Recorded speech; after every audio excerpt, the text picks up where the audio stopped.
বিবাহ বার্ষিকীতে সাকিবের দেখা পাচ্ছেন না অপু বিশ্বাস।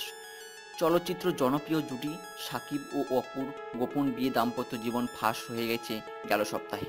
তাদের ৯ বছরের সংসার জীবনে ৬ মাসে বয়সী পুত্র সন্তান আব্রাহাম। গোপনে এতগুলো বছর সংসার করে পয়লা বৈশাখ থেকে প্রকাশ্যে প্রথমবার তারা সংসারে নবযাত্রা শুরু করেছে।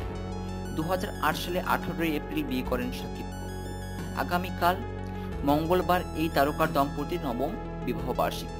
৯ বছর শেষ করে ১০ বছরে পা রাখবেন তারা। হয়তো বিবাহ বার্ষিকী নিয়ে আরও ১০টা নারীর মতো অপুরও অনেক পরিকল্পনা ছিল, কিন্তু সাকিবের শুটিং ব্যস্ততায় সবকিছু জলাঞ্জলি দিতে হচ্ছে। অন্যদিকে বিবাহ বার্ষিকী নিয়ে সাকিবের কোনো আয়োজন বা উচ্ছ্বাস নেই, কারণ আজ তিনি পাবনার উদ্দেশ্যে ঢাকা ছাড়ছেন নতুন ছবি রংবাজের শুটিংয়ের জন্য। সাকিব এমনটাই নিউজকে জানিয়েছেন। এমনিতে কয়েকদিন বিভিন্ন জটিলতার মধ্য দিয়ে কেটেছে, আর পরিচালককে আটকে রাখতে চায় না। রংবাজ ছবির কাজ দ্রুত করতে চায়। তাছাড়া বিবাহ বার্ষিকী পালন করি না আর নাই করি, সেটা প্রমুখ নয়। সবাই আমাদের জন্য দোয়া করবেন, এটাই বড় চাওয়া, বলেন নায়ক শাকিব খান। তিনি আরও বলেন, দেখা না হলে ফোনে তো কথা হবে, ভিডিও কলে ছেলেকে দেখব। জানা গেছে পয়লা বৈশাখ একসঙ্গে কাটালে সাকিব ও অপুর বর্তমানে নিজ নিজ বাসায় অবস্থান করেছেন।